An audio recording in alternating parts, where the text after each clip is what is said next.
Glória cristã. Porque a nossa glória é esta, o testemunho da nossa consciência. Paulo, está na segunda carta a Coríntios, capítulo 1, versículo 12. Desde as tribos selvagens que precederam a organização das famílias humanas, tem sido a terra grande palco utilizado na exibição de glórias passageiras. A concorrência intensificou a procura de títulos honoríficos transitórios. O mundo... Oi? Intensificou. Entendi você falar identificou. Tá. Intensificou a procura de títulos honoríficos transitórios. O mundo, desde muito, conhece glórias sangrentas da luta homicida, glórias da avareza nos cofres da fortuna morta, do orgulho nos pergaminhos brazonados e inúteis, da vaidade nos prazeres mentirosos que precedem o sepulcro. A ciência cristaliza as que lhe dizem respeito nas academias isoladas, as religiões sectaristas nas pompas externas e nas expressões do proselitismo. Num plano onde campeiam tantas glórias fáceis, a do cristão é mais profunda, mais difícil. A vitória do seguidor de Jesus é quase sempre no lado inverso dos triunfos mundanos. É o lado oculto. Raros conseguem vê-los com olhos mortais. Entretanto, essa glória é tão grande que o mundo não a proporciona, nem pode subtraí-la. É o testemunho da consciência própria, transformada em tabernáculo do Cristo vivo. No instante divino dessa glorificação, deslumbra-se a alma ante a perspectiva do infinito. É que algo de estranho aconteceu aí dentro, na cripta misteriosa do coração. O Filho achou seu Pai em plena eternidade.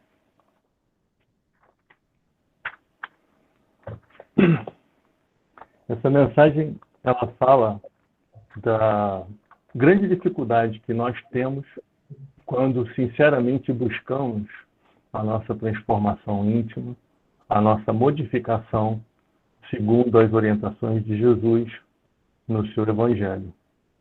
Ele relata a facilidade com que o mundo estabelece, glorifica, né, as conquistas humanas, as conquistas mundanas, os financeiros, os sucessos de estruturas materiais de trabalho e ganho. E fala da dificuldade que é você conquistar a sua modificação íntima, a sua verdade cristã. Ele fala também da dificuldade que o mundo tem, tanto de quanto de proporcionar essa transformação, essa modificação. Não existem olhos humanos para ver essa grande maravilha que acontece no coração de um ser, de um homem, de uma mulher, que é encantado, num certo sentido, e totalmente conquistado com a mensagem do Cristo, realiza aquelas modificações tão drásticas, tão difíceis, tão dolorosas na sua própria vida, se machucando pelos costumes muito antigos que vinham trazendo de várias encarnações e realizando uma transformação que beira a alquimia do ferro em ouro. Né? É meio poético, mas é como se você transformasse ferro em ouro. Né? A transformação que acontece no coração do cristão. Então, ele diz aqui que somente na eternidade vai ser possível verificar essa transformação na sua essência, na sua verdade. E coloca aqui que no momento que nosso retorno à pátria espiritual, após esse trabalho duro, tão árduo, a gente reconhece ali um encontro Pai dentro da gente, dentro do nosso coração. Essa alegria do reencontro é que dá a perspectiva tão bonita desse trabalho tão difícil, tão glorioso. Né? É a gente encontrar Deus dentro do coração depois de um trabalho tão forte, tão pesado. Eu acho que é isso. Obrigada. Muito obrigada. Tá bom, Alex. A palavra é sua, tá? Que Deus te inspire. Obrigado. Boa noite a todos os companheiros. Eu sou o Alex, como a Vera falou. Alguns companheiros aqui eu não conheço, não são muitos, né? Mas eu sou evangelizador do 2º ciclo, trabalho toda segunda-feira com as crianças, e por isso que a gente não se vê muito por aqui. Então, Alex, esse rapaz que está aí do seu lado, nesse quadro, é o irmão do André Luiz, o Pablo. Pablo Medeiros? Ah, que bom. Agora você já conhece mais um. Isso, sejam todos bem-vindos, né? Eu vou aqui projetar o nosso estudo da noite.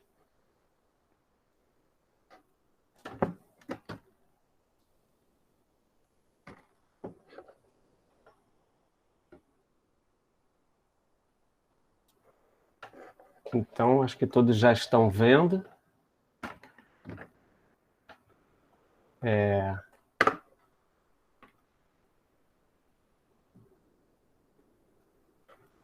Então, o tema da noite é esquecimento do passado. Esse assunto ele está no Evangelho segundo o Espiritismo, no capítulo 5, no item 11. Eu vou passar aqui as referências bibliográficas, e Kardec Alain, o Evangelho segundo o Espiritismo, tradução do Guilherme Ribeiro, 25ª edição de bolso, segunda impressão, Brasília, dezembro de 2009, Kardec Alain, o Livro dos Espíritos, tradução do Guilherme Ribeiro, 93ª edição, primeira impressão, Brasília, FEB 2013, Franco de Valdo Pereira, Párias em Redenção, pelo Espírito Vitor Hugo, segunda edição, Rio de Janeiro, FEB, 1976. Então, dita a nossa bibliografia, nós vamos, então, para o nosso item do Evangelho, que é o item 11 do capítulo 5, esquecimento do passado. E então Kardec começa assim: em vão se objeta que o esquecimento constitui obstáculo a que se possa aproveitar da experiência de vidas anteriores.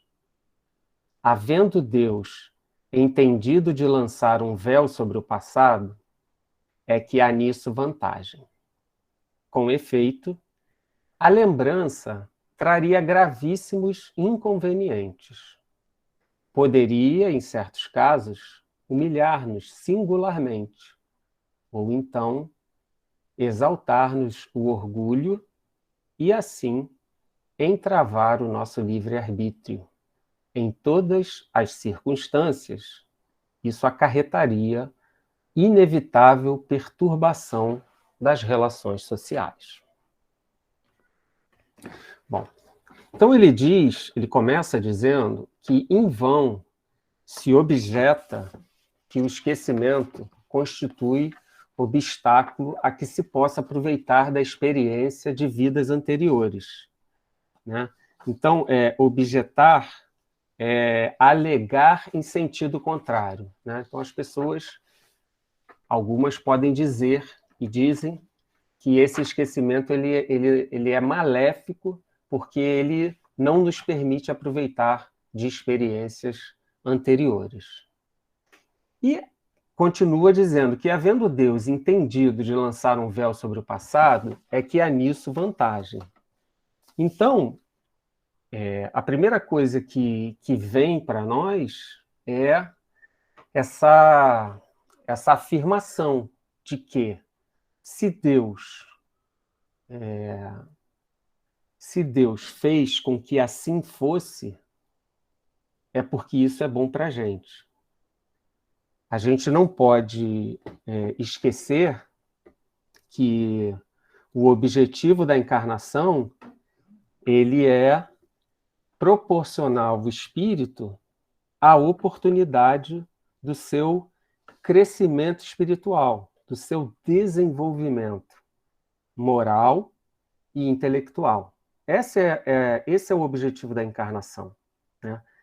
E essa encarnação assim como tudo aquilo que nos acontece, só é possível porque tem a permissão de Deus. Sem a permissão de Deus, não aconteceria. Então, esse raciocínio ele é importante para a gente pensar nele. Por quê? Porque tudo que nos acontece com a permissão de Deus. E se nos acontece com a permissão de Deus, a gente vai extrair algum benefício daquela experiência. Lógico, algumas experiências que nós passamos nessa encarnação, elas decorrem de atitudes e decisões que nós tivemos nessa própria encarnação.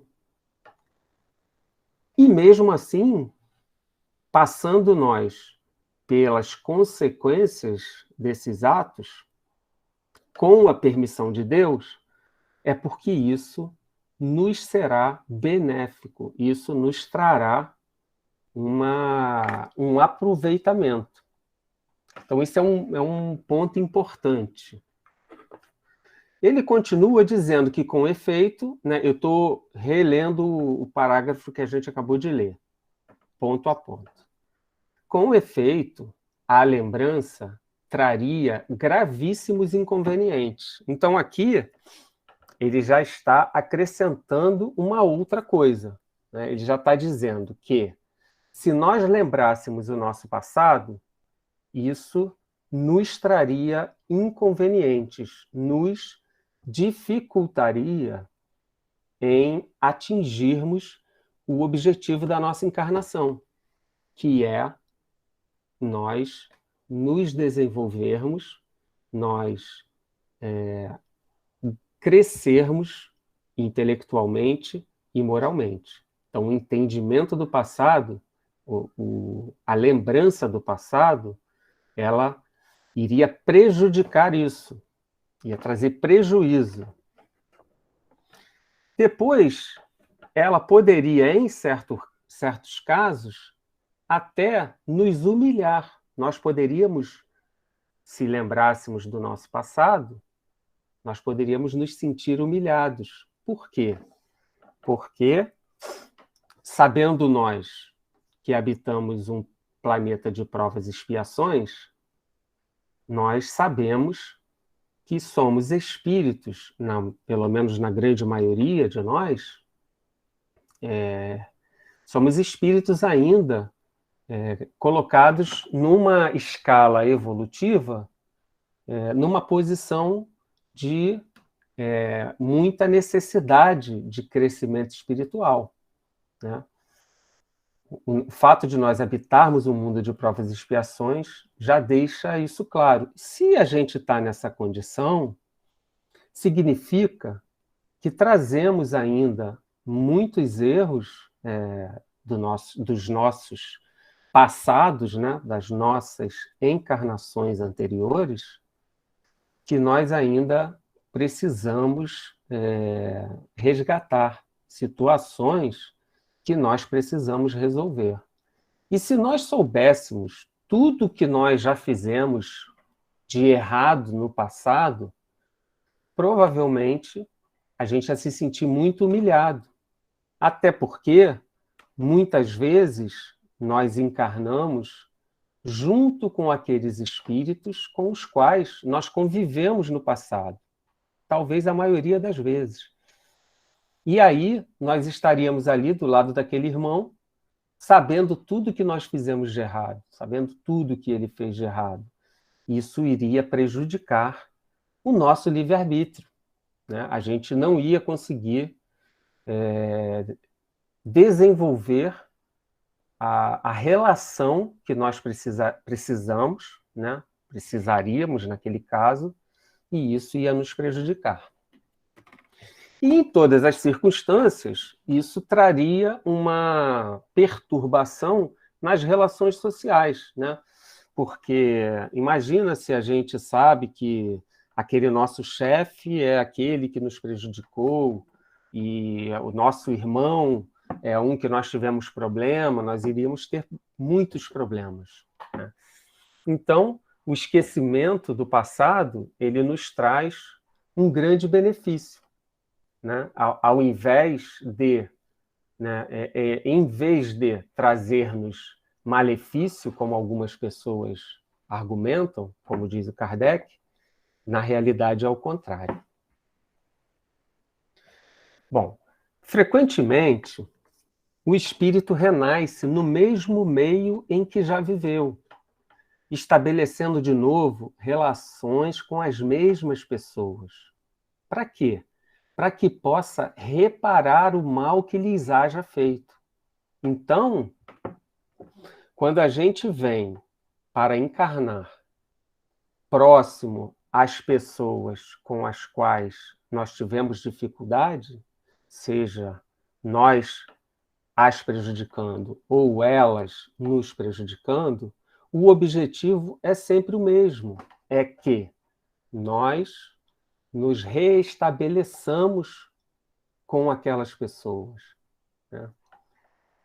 Não é à toa que Jesus nos ensinou que nós devemos perdoar aqueles que nos ofendem, porque quando nós perdoamos os que nos ofendem, nós não alimentamos essas relações de discórdia, de ódio, de disputa, né? E ele nos disse mais, ele nos disse em um determinado momento que antes de nós oferecermos as nossas oferendas no altar, a gente precisa fazer o quê? Voltar e nos reconciliarmos com os nossos adversários. Por quê que ele nos dá essa orientação? Porque sem fazer isso, nós não vamos conseguir avançar no nosso objetivo da encarnação, que é a evolução intelectual e moral, principalmente, né? Então, ele diz, se nós reconhecêssemos nas pessoas a quem... se nós se reconhecesse nelas, nas pessoas, a quem odiara, né? Se a gente reconhecesse que a gente já odiou aquela pessoa, quiçá o ódio se despertaria outra vez no nosso íntimo e vice-versa, né? De todo modo, ela ou nós poderíamos nos sentir humilhados em presença daquele que foi ofendido. Se nós ofendemos, poderíamos nos sentir humilhados na presença daquele que foi ofendido. Se o outro ofendeu, poderia ele se sentir humilhado na nossa presença, né? E a gente sabe que quando a gente desencarna e se depara com o histórico das nossas atitudes, das nossas realizações na vida terrestre, todas as vezes que nós contrariamos a lei de Deus, né, todos os momentos que nós fizemos isso, eles nos geram uma sensação de muita tristeza, né? A gente se sente triste, a gente se sente devedor, a gente se sente falido, né? Porque a gente faliu naquela intenção, naquele objetivo de encarnar para crescer espiritualmente, né? Então, quando a gente se vê nessa situação, se a gente iniciasse uma encarnação lembrando de todas essas coisas, as nossas possibilidades de êxito se reduziriam grandemente, digamos assim. E é por isso que o esquecimento do passado nos é muito benéfico. Para nos melhorarmos, então, outorgou-nos Deus precisamente o de que necessitamos e nos basta. A voz da consciência e as tendências instintivas priva-nos do que nos seria prejudicial. Então, embora nós não nos recordemos daquilo que a gente fez ou daquilo que a gente foi no nosso passado, nós trazemos na nossa consciência uma indicação, né, das coisas que nós precisamos trabalhar, das coisas que nós precisamos melhorar, né? A gente percebe as nossas tendências instintivas, né?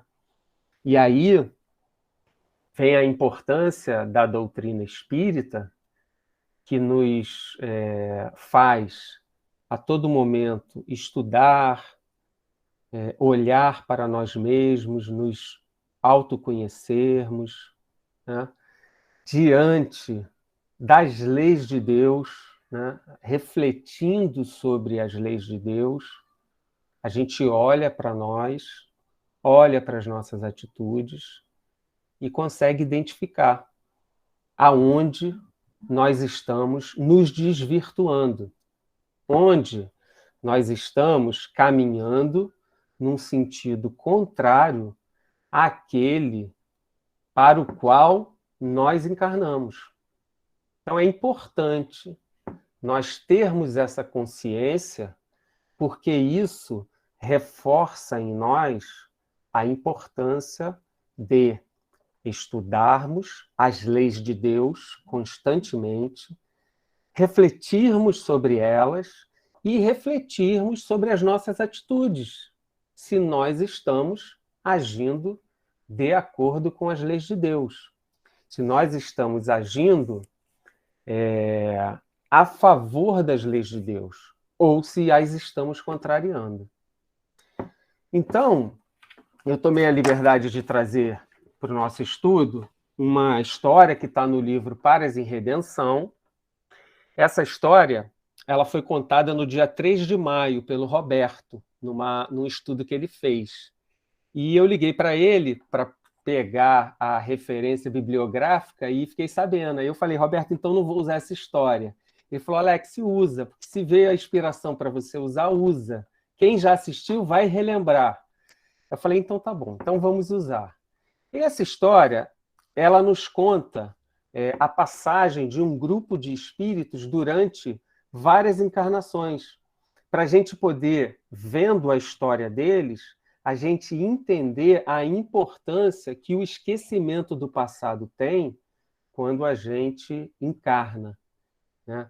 Principalmente com o objetivo de reestabelecer relações com aqueles espíritos com os quais nós tivemos conflitos, nós tivemos brigas.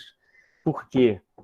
Nós, toda vez que nós nos envolvemos em um conflito, em uma contenda, e nos colocamos na posição de contendor, né?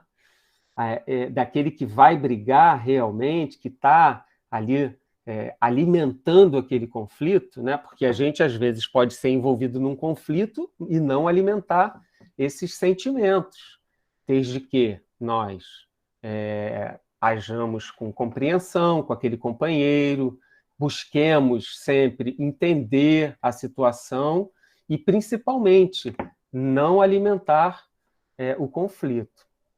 Mas, quando nós agimos dessa forma, alimentando o conflito, a gente vai depois, para conseguir seguir no caminho da nossa evolução, nós vamos precisar transformar aqueles sentimentos de raiva, de ódio,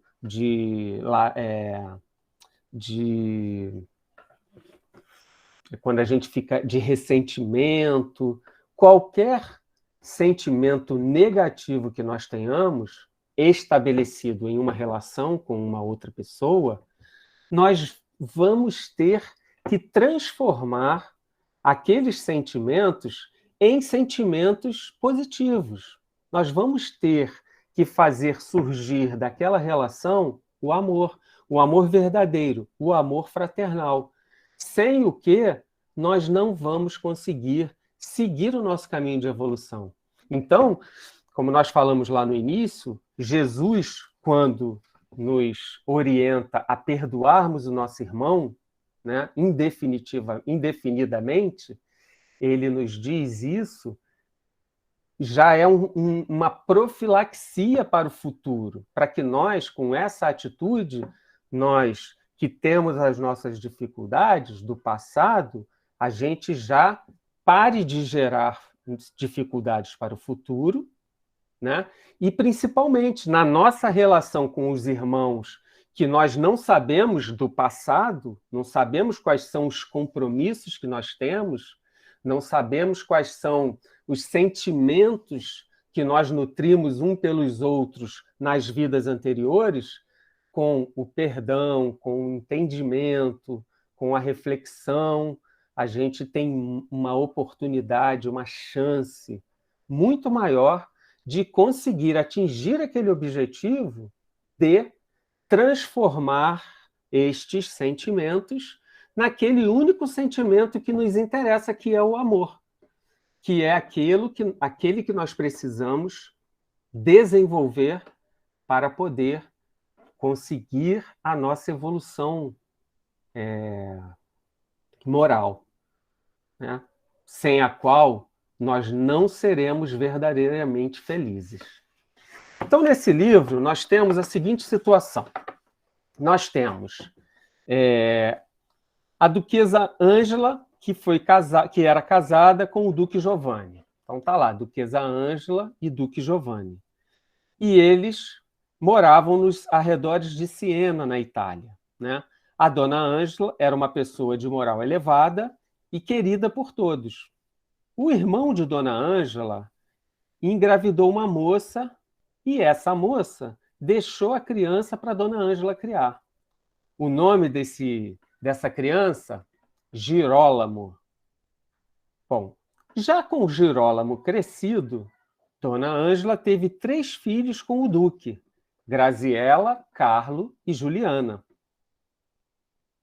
Lúcia é a dama de companhia da dona Ângela, e depois do nascimento dos filhos, ela fica encarregada de cuidar das crianças. Assunta é uma empregada do casal, né, da casa. Bom, dona Ângela desencarna, né? O livro já começa assim, com a dona Ângela desencarnando. O duque, por isso, perde todo o interesse pela vida. Assunta se enamora de Girolamo, que é um homem muito festeiro. O duque se enclausura no palácio e, depois de 3 anos, morre, vítima de uma doença, pois estava com sua saúde extremamente debilitada com todo aquele sofrimento que ele se entregou. O bispo de Siena, ele vem para a missa do enterro do duque, né? E encontra o Girolamo no palácio e comenta com ele que o duque fez um testamento deixando Lúcia como tutora das crianças e administradora dos bens. Girolamo ganharia uma mesada e a igreja de Siena não seria contemplada com nenhum valor, né? Então, Girolamo fala para o bispo que, se ele fosse contemplado com a fortuna, ele daria uma boa parte para a igreja. Muito bem, menos de um mês depois, Girolamo combina com Assunta, que é a sua namorada lá, e ele ia assassinar as 3 crianças para ficar com o dinheiro, né?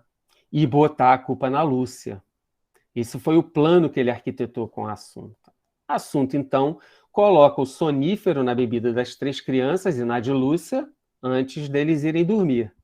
Girolamo aproveita desse momento e sufoca as 3 crianças com travesseiro e apunhala diversas vezes Lúcia. Cheio de sangue nas mãos, ele diz que pegou Lúcia sufocando as crianças e a matou como defesa. Só tem um problema nessa história, ninguém viu nada, mas no plano espiritual, o duque, que já estava desencarnado, acompanhou o desenvolvimento dessa trama. E, lógico, começou a perseguir Girolamo, né? E aí a gente tem novo enterro no palácio, né? Menos de um mês depois, e a abertura do testamento do duque, com todos os familiares que esperavam receber alguma coisa. O duque deixa uma pequena parte para a igreja e o restante, com a morte de Lúcia e dos 3 filhos, vai para o Girolamo. Então, o Girolamo, com esse plano que ele arquitetou, ele conseguiu ficar com os bens do duque. Só que tem um problema. Aquela riqueza, ela seria do Girolamo de qualquer maneira. Por quê? Porque as 3 crianças e a Lúcia, elas tinham uma dívida com ele do passado, e a programação é que, nesta encarnação, elas devolveriam essa riqueza para ele, restabelecendo, né, restaurando aquele erro que eles fizeram no passado. Eles estariam ajustando essa situação com o passar a riqueza para o Girolamo. Só que ele não esperou que isso acontecesse e agiu deliberadamente, né? Então, ele vai, troca todos os criados do palácio, Assunta ele manda para casa de parentes, né, em Florença, e promete casar com ela depois que tudo se acalmasse. Pede para o bispo cuidar dos trâmites legais da herança e, depois de algum tempo, vai a Florença decidido que a dar cabo de Assunta. Ele queria se livrar dela. Na mata, ele a apunhala diversas vezes e tira-lhe a vida, achando que ninguém estava vendo, né? E aí cava um buraco e enterra. Muito bem. Ele volta para Siena, para sua vida de festas, e depois de um tempo resolve casar com uma moça distinta, Beatriz, filha de Dom Lorenzo, né, que era um nobre do local. Então, casou-se novamente. Após o casamento, numa noite, ele sente saudades de quem? Da Assunta, da relação carnal que ele tinha com a Assunta. E, com isso, ele atrai esse espírito. A Assunta se vê atraída por ele e se aproxima. No que ela se aproxima, o duque percebe que ela também tinha ódio dele, do Girolamo, que também, né, a assassinou. E aí o que ele faz? Ele a persegue e a obriga a se juntar a ele no processo de obsessão que ele estava perpetrando com o Girolamo, por tudo que ele fez com a família dele. E assim, em um período de festas, Girolamo procura um curandeiro em Siena que incorpora o duque e a duquesa. Ele fica assustado e começa a apresentar sinais de loucura, achando que estava sendo perseguido, né? Então ele procurou lá um curandeiro, que na verdade era um médium, né? Que não tinha esse nome, mas era o que ele era, e aí se desenrola essa situação. Em um período de festas, Dom Lorenzo o apresenta a Carlo, seu serviçal, Carlo que aparece aqui agora, que iria montar um cavalo da família em uma corrida. Carlo reconhece o seu rosto, mas não sabe de onde. Carlo viu ele assassinar a Assunta, né? Então, Carlo ganha lá a corrida, mas perde todo o dinheiro para o Girolamo no jogo. E o Girolamo ainda o humilha com isso, né? O Duque e a Assunta, que estão desencarnados, o que eles fazem? Eles influenciam o Carlo para que ele se lembre que foi o Girolamo a pessoa que ele viu assassinando uma outra em noites anteriores, né? E aí o que ele faz? Começa a extorquir dinheiro do Girolamo, né? A Beatriz engravida e tem um filho chamado Carlo. Esse Carlo é o mesmo Carlo que havia desencarnado aqui, né? Ele volta a encarnar agora como filho do Girolamo e da Beatriz. Já pensou se o Carlos soubesse que o pai dele tinha assassinado ele? Imagina o que iria acontecer, né? Então, o esquecimento do passado seria o que possibilitaria que esses dois espíritos tivessem alguma relação. Então, tá bom. O dinheiro, então, que o Girolamo roubou, né, da família, seria dele, mas ele se antecipou e roubou. O dinheiro vai voltar para as mãos do Carlo, que é o que seria o dono de direito dele. Em uma noite de temporal, o Carlo, o serviçal, né, aquele que extorquia o Girolamo, vai lá pegar o dinheiro que ele sempre fazia e o Girolamo se nega a pagar. Carlo sai do palácio do Girolamo, à procura de um local para passar a noite. Um raio faz com que uma árvore caia em cima dele e o mata. Girolamo, hipnotizado por Assunta, vai ao quarto onde matou as crianças e se suicida pendurado numa corda. E assim termina essa encarnação, que aconteceu em 1745 em Siena. E aí nós vamos para, após um período na espiritualidade, né, esses espíritos, então, identificam seus erros, se arrependem do que fizeram e planejam uma nova encarnação para tentar substituir todos esses sentimentos de raiva, de ódio, de rancor, por um sentimento nobre, para que eles possam avançar na sua evolução espiritual. Então, combinam essa encarnação, e aí nós vamos ter, né, uma época escravocrata, o coronel Frederico Aragão de Souza, que, na realidade, vocês podem ver pela cor aqui, ó, o coronel Frederico, ele é o Carlo. Tá? Por aqui a gente consegue identificar quem esse personagem era na encarnação anterior. Então, coronel Frederico, ele herda a fazenda de seu pai e, com muito esforço, ele multiplica a fazenda, né? O trabalho se desenvolve. Ele tem personalidade forte e é implacável na punição aos escravos. Maria Amélia, sua esposa, possui saúde fraca, é uma pessoa de boa índole. Não gosta do tratamento dado aos escravos pelo seu marido. Maria Amélia, que foi Beatriz na encarnação anterior. Antônio Cândido herdou uma asma muito forte. Por quê? Antônio Cândido foi Girolamo, que se suicidou. Por causa desse suicídio, ele encarna novamente com esse problema de asma.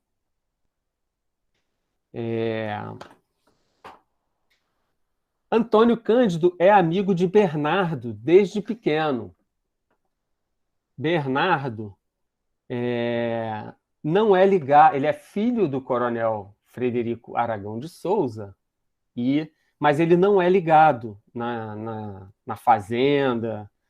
Então ele vai estudar direito em Portugal, né, e lá o clima ameno favoreceu a saúde dele. E a gente vê que o Bernardo não é nada mais, nada menos do que o Duque, que perseguiu o Girolamo e fez ele se suicidar através da ação de Assunta, né, que ele influenciou.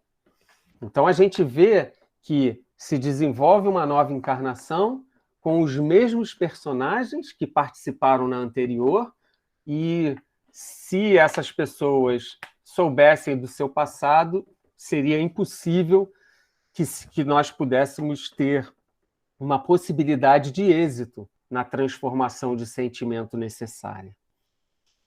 Bom, então, Bernardo é um rapaz muito forte, desde cedo ele tem a atenção do coronel.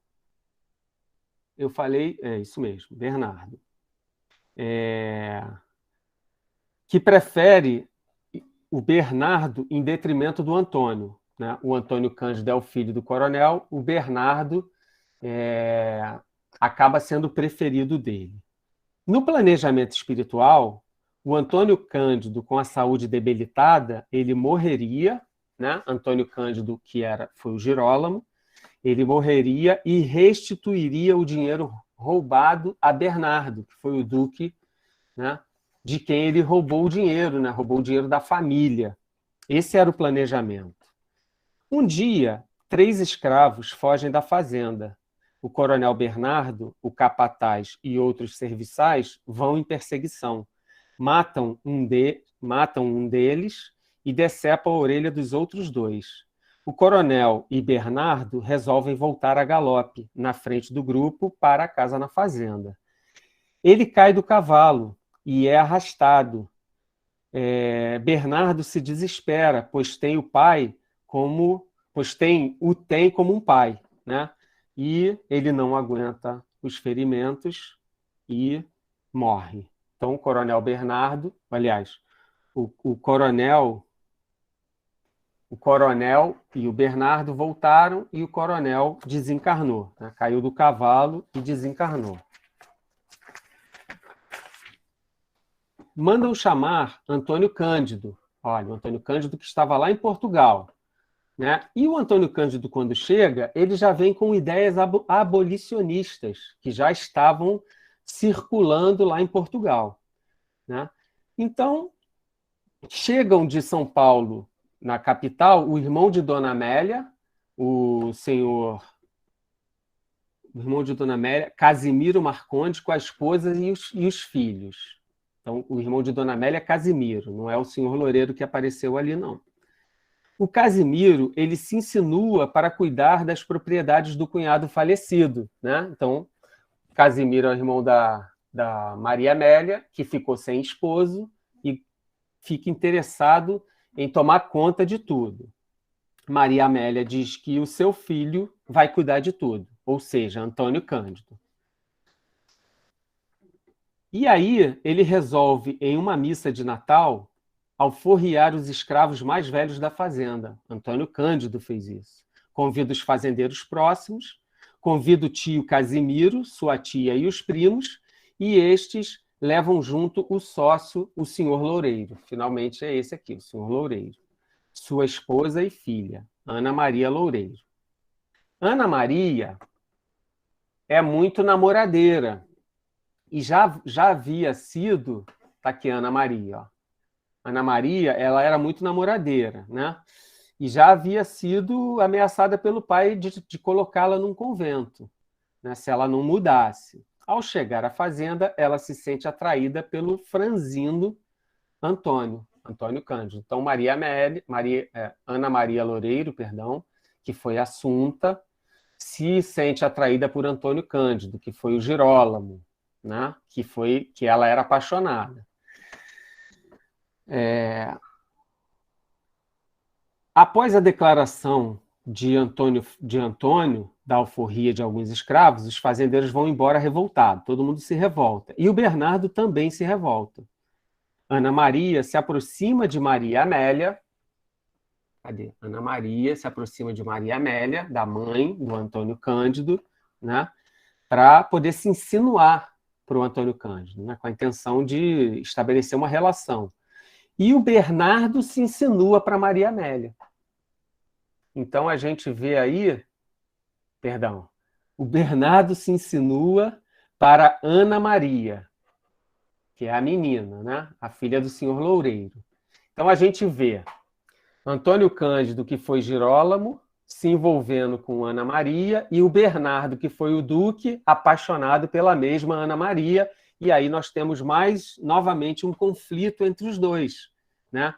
Sendo que esse conflito, ele está aí, ele certamente surgiu, né? A aproximação desses personagens, ela tinha a intenção de transformar aqueles sentimentos em sentimento de amor.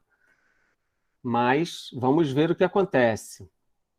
O Antônio Cândido pede a Ana Maria em casamento, né? O Bernardo se revolta e começa a nutrir o ódio pelo Antônio Cândido. Infelizmente, aquele ódio foi restabelecido entre os dois. Após um temporal, Antônio vai sozinho com Bernardo ver os estragos na fazenda. Param perto do rio Paraíba, que estava com nível muito alto e com águas muito fortes. Bernardo empurra Antônio no rio e se joga em seguida. Maria Amélia, diante de mais uma tragédia, desmaia e, quando volta a si, não mais recobra a razão. Casimiro, seu irmão, vai morar com a família na fazenda para cuidar da irmã e acaba por se apropriar da fazenda. Ana Maria passa a sofrer das faculdades mentais, vítima da memória de Antônio e de Bernardo. Então, mais uma vez, o Antônio Cândido, que foi o Girolamo, e o Bernardo, que foi o Duque Giovanni, acabam dando vazão ao mesmo sentimento que eles tiveram na encarnação anterior. Bom, após longos anos de tratamento no mundo espiritual, ajudado pela antiga Dona Ângela, a duquesa da primeira encarnação, que era uma mulher boa já naquela encarnação, os dois são encaminhados de retorno para a encarnação. Em uma sessão mediúnica, em novembro de 1937, num centro espírita no subúrbio da cidade do Rio de Janeiro, Ângela, Lúcia, Girolamo, que foi o Antônio Cândido, o Duque Giovanni, que foi o Bernardo, se manifestam e é acordado o retorno em condições extremas. Lúcia se compromete a receber os dois como mãe. Aí nós vamos para a terceira encarnação, que acontece em 1937, no Rio de Janeiro. Nessa encarnação, Catarina, ela teve 2 filhos. Ricardo era débil e morreu logo. Anunciada trabalhava como doméstica. Viviam na favela do Esqueleto, que é uma favela que tinha aonde hoje a gente tem a UERJ. A Anunciada teve uma filha com o patrão, que tentou obrigá-la a tirar o bebê. Lúcia nasceu, tentou obrigá-la a vender a criança. A criança sempre foi protegida pela avó Catarina. A Anunciada bebia muito e vivia fora de casa. Laércio, que foi o bispo de Siena lá atrás, desordeiro do local, vivia à procura de vida fácil. Resolve um dia estuprar Lúcia, que engravida de gêmeos, José Luiz e Luiz José, que são quem? Os nossos 2 principais personagens dessa história desde o início, agora nascendo como irmãos. Ambos com corpos franzinos, debilitados e com problemas físicos. Para ajudar a avó em casa, ela, principalmente após o nascimento das crianças, sai a mendigar junto com os filhos. Agora, já com 2 anos de idade, as 2 crianças. Em um dia chuvoso, encontra o Sr. Oscar, Dr. Oscar, que lembra dela na reunião mediúnica de 20 anos atrás, em 1937. Fala com ela, pega seu endereço na favela do Esqueleto e se compromete a fazer uma visita e trazer ajuda para ela e para as crianças, no sábado seguinte. Ele busca, então, os médiuns daquela sessão mediúnica para lhes relatar que a encarnação que eles acreditavam estaria agora confirmada, mas Mecenas Lima, com idade avançada, refuta a ideia de ajudar e diz que a mediunidade só lhe trouxe trabalho e nenhum benefício. Heitor Silva, rico advogado, diz que tem muitos compromissos agora, que prosperou financeiramente e também não pode ajudar. Enquanto isso, na favela do Esqueleto, Lúcia, vítima de pneumonia, desencarna. Catarina, com os 2 monstrinhos, que assim eles eram conhecidos, é assediada por Walter. Walter, que foi o coronel Frederico Aragão de Souza, na encarnação anterior, que foi o Carlo na primeira. Walter nutre um apego a José Luiz e uma repulsa a Luiz José, né? E aí eles viajam para o sul.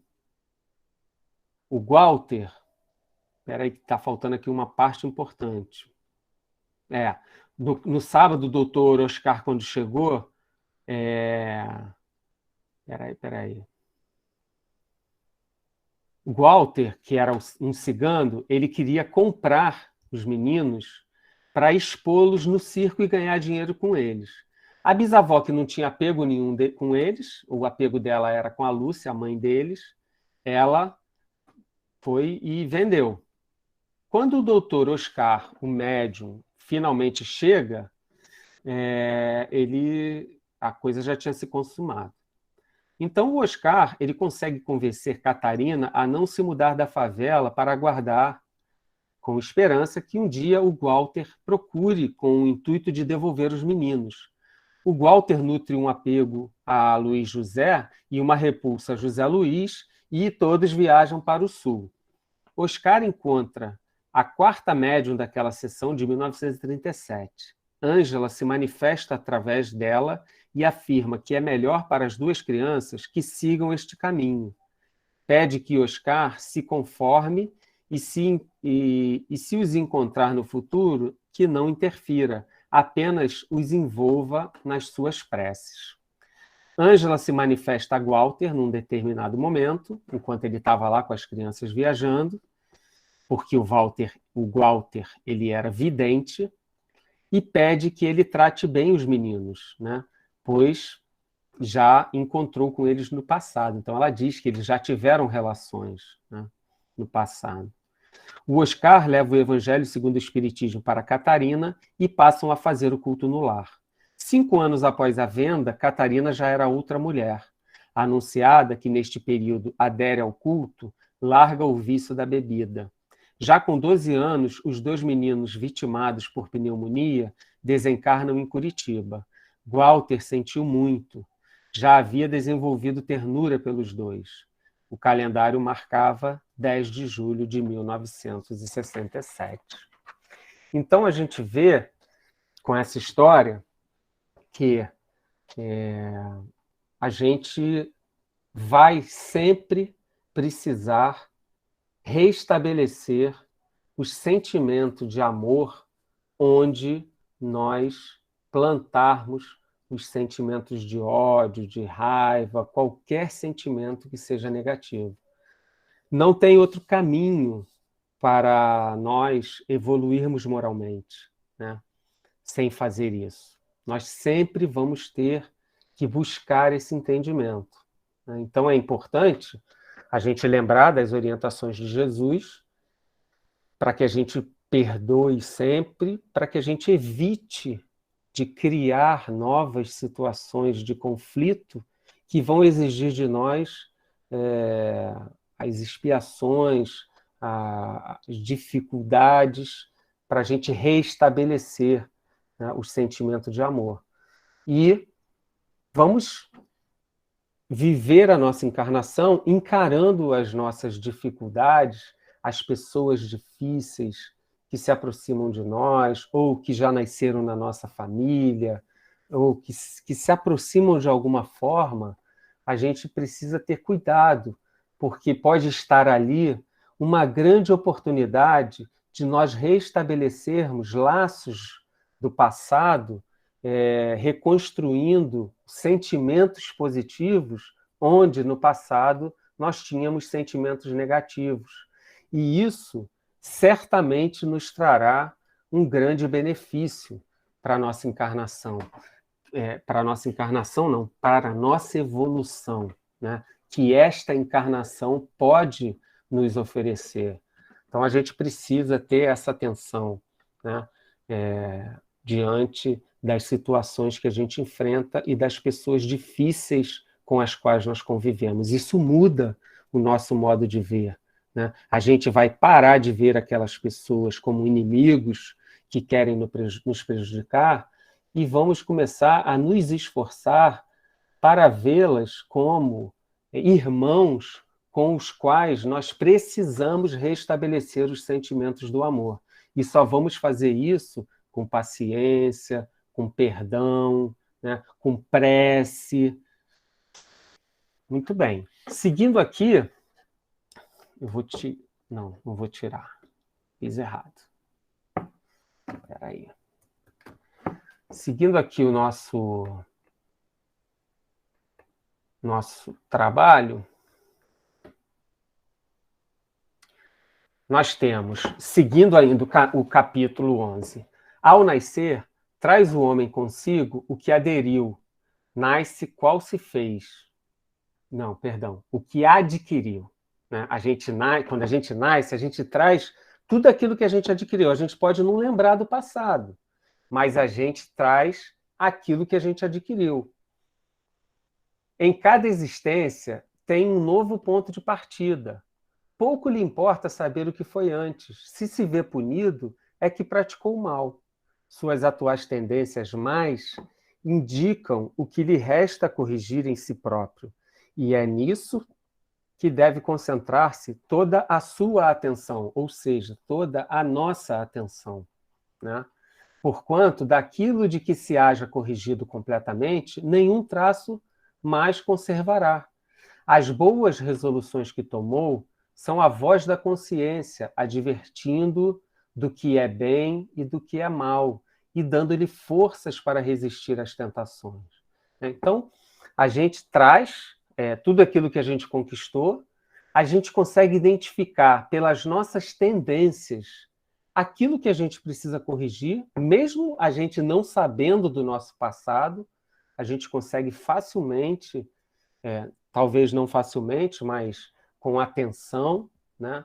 A gente consegue identificar tudo aquilo que nos leva a fazer coisas contrárias às leis de Deus, nós precisamos transformar.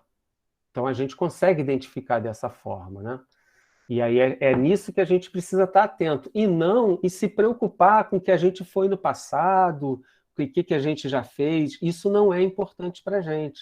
Não vai agregar nada para a gente, né?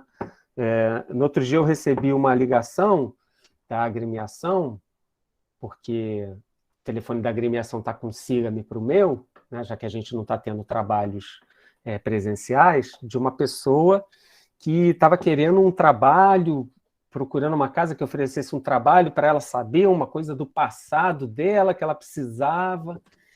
E, infelizmente, esse tipo de coisa não vai nos agregar nada, né? Eu expliquei a ela que a gente não tinha esse tipo de trabalho, mas que a gente tinha outros trabalhos, né, esclarecedores, de estudo da doutrina, tínhamos palestra pública, mas ela não estava interessada.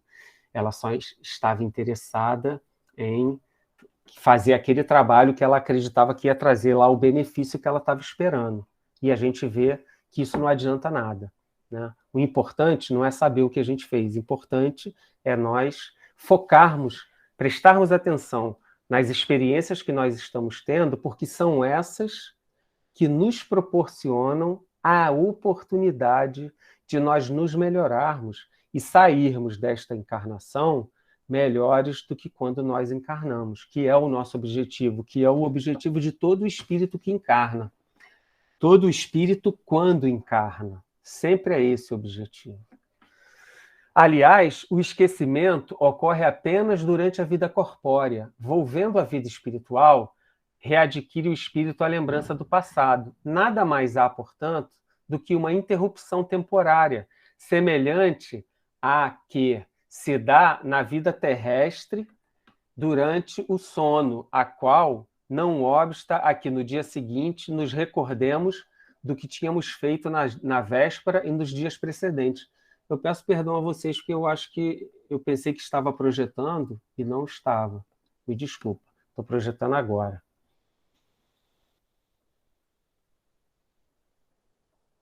Tá aí.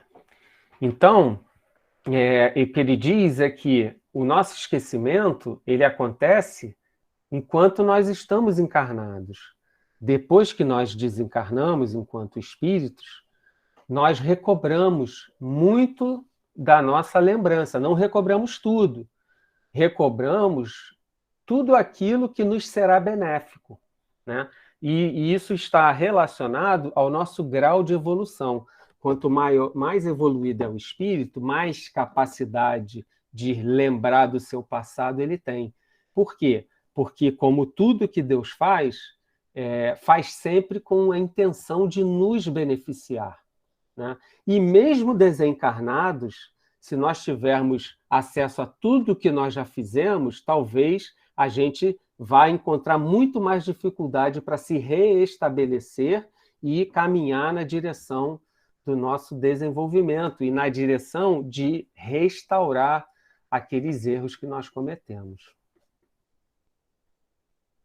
Bom, e não é somente após a morte que o espírito recobre a lembrança do passado.